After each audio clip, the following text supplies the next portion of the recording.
9월 12일 화요일 주님의 교회 말씀 묵상입니다. 열왕기상 4장 20절부터 34절까지 말씀.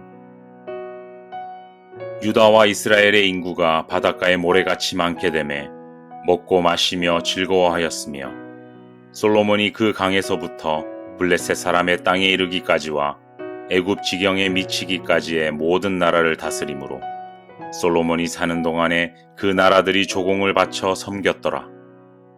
솔로몬의 하루의 음식물은 가는 밀가루가 30고루요, 굵은 밀가루가 60고루요, 살찐 소가 10마리요, 초장의 소가 20마리요, 양이 100마리이며 그 외에 수사슴과 노루와 암사슴과 살찐 새들이었더라. 솔로몬이 그 강 건너편을 딥사에서부터 가사까지 모두 그 강 건너편의 왕을 모두 다스림으로 그가 사방에 둘린 민족과 평화를 누렸으니 솔로몬이 사는 동안에 유다와 이스라엘이 단에서부터 브엘세바에 이르기까지 각기 포도나무 아래와 무화과 나무 아래에서 평안히 살았더라. 솔로몬의 병거의 말 외양간이 4만이요 마병이 12,000명이며 그 지방 관장들은 각각 자기가 맡은 달에 솔로몬 왕과 왕의 상에 참여하는 모든 자를 위하여 먹을 것을 공급하여 부족함이 없게 하였으며 또 그들이 각기 직무를 따라 말과 준마에게 먹일 보리와 꼴을 그 말들이 있는 곳으로 가져왔더라. 하나님이 솔로몬에게 지혜와 총명을 심히 많이 주시고 또 넓은 마음을 주시되 바닷가에 모래같이 하시니 솔로몬의 지혜가 동쪽 모든 사람의 지혜와 애굽의 모든 지혜보다 뛰어난지라. 그는 모든 사람보다 지혜로워서 예스라 사람 에단과 마올의 아들 헤만과 갈골과 다르다보다 나음으로 그의 이름이 사방 모든 나라에 들렸더라.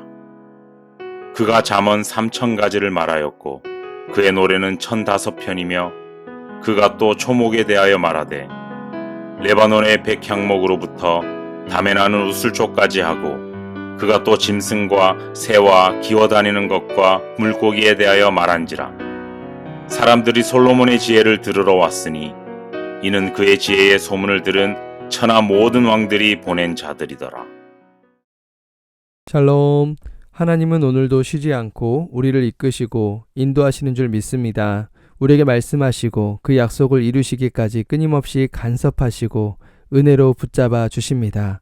오늘 하루도 그 하나님의 손길을 바라보며 의지하며 승리하는 복된 날이 되시기를 간절히 축복합니다. 하나님께서는 솔로몬에게 엄청난 영광을 허락해 주셨습니다. 세상적으로 볼 때에도 누구나 다 인정할 수밖에 없는 축복이었습니다. 20절은 이렇게 시작하죠. 유다와 이스라엘의 인구가 바닷가의 모래같이 많게 되며 먹고 마시며 즐거워하였으며 바닷가의 모래와 같이 많게 되었다라고 말씀합니다. 이 말씀하면 어떤 말씀이 떠오르십니까? 창세기 12장에 믿음의 조상 아브라함에게 약속하신 것입니다. 내가 너로 큰 민족을 이루게 하겠다. 한순간에 이루어진 역사가 아니라 길고 긴 시간과 수많은 스토리 속에서 하나님은 끊임없이 일하셨고 그 약속을 결국 이루셨습니다. 이것은 누군가가 가지고 있는 인간의 힘과 방법, 계획으로 이루어진 것이 아니죠. 오직 하나님의 지혜와 능력으로 그분의 때에 그분의 방법으로 이루신 것입니다. 본문을 바라볼 때 은혜가 되는 것은 다윗의 업적과 솔로몬의 위대함 때문이 아닙니다. 그 약속을 반드시 지키시는 하나님을 확인하게 될 때 큰 감동이 되는 것입니다. 이러한 사실은 우리의 삶을 바라볼 때도 반드시 적용해야 할 지점이죠.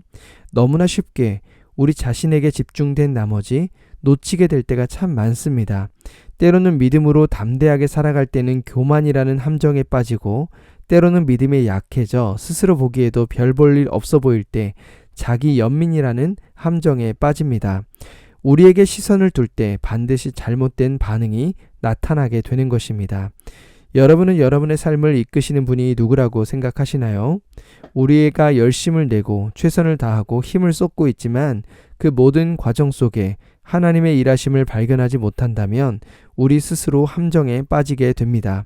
내 삶을 이끄시는 하나님의 손길을 기억하며 하나님의 응답하심에 감사의 고백을 올려드리는 모든 성도님들이 되시기를 소망합니다. 특별히 반복된 일상이라 할지라도 지금 여기 계신 하나님을 더 친밀하게 누리시기를 간절히 축복합니다.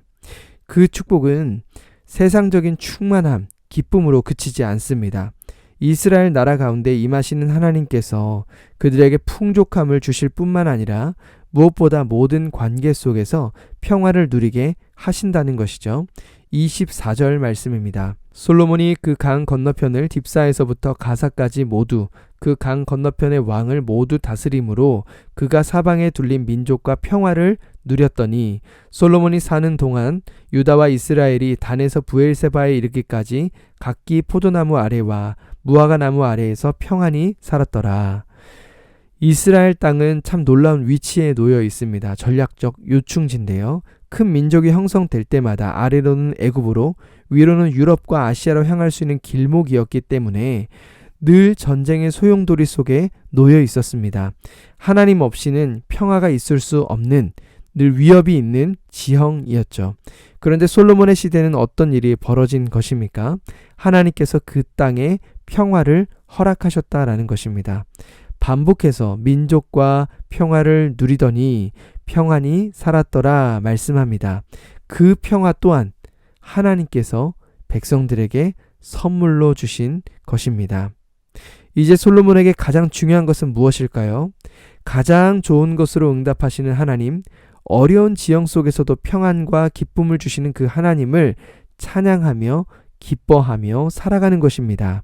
이것이 우리에게 주신 하나님의 축복을 누리는 비결이죠. 하지만 솔로몬의 영광스러운 장면 속에서 안타까운 점들이 발견됩니다.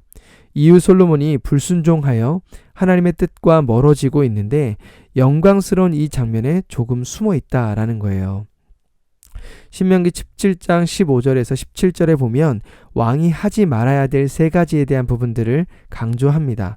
병마를 많이 두지 말고, 아내를 많이 두지 말고, 은과 금도 너무 많이 가지면 안 된다. 왜냐하면 하나님께 대한 믿음이 약해지기 때문입니다. 솔로몬의 영광스러운 장면에 무엇이 들어가 있나요? 26절에 보면 솔로몬의 병거의 말, 외양간이 4만이요 마병이 12,000명이며 라고 말씀합니다. 엄청난 수의 말과 병거와 군사를 가지고 있었음을 말합니다. 이것은 결국 솔로몬이 하나님보다는 자신의 지혜와 군사력을 의지하기 시작했다는 것을 살펴보게 합니다. 우리에게 무엇이 가장 중요하겠습니까? 하나님이 주신 축복, 평안이 너무나 중요합니다. 하지만 그때 우리가 말씀 안에 거해야 되는 줄 믿습니다. 하나님께서 우리에게 하셨던 그 말씀을 기억하고 그 말씀에 순종하며 나에게 주신 그 축복을 누리며 살아가는 것이 너무나 중요하다라는 것이죠. 한순간에 수많은 것을 얻었다 할지라도 우리가 하나님을 떠나게 된다면 그 어떤 것도 아무런 소용이 없는 것이 되어버립니다. 우리가 아무리 가진 것이 없다 할지라도 아무리 힘들고 어려운 상황이라 할지라도 하나님께 대한 믿음, 하나님이 나의 삶을 이끌어 가신다라는 확신이 있다면 그 확신 가운데 우리는 흔들리지 않게 될 줄 믿습니다. 하나님의 축복을 누리고 계십니까? 하나님께서는 우리에게 복 주시기를 원하십니다. 그 축복은 하나님의 말씀 가운데 거할 때 그 말씀을 더 깊이 묵상하며 그분과 동행하며 나아갈 때 풍성하게 경험하게 될 것입니다. 오늘 하루를 살아가면서 나에게 주신 축복은 무엇인지 돌아보기를 소망합니다.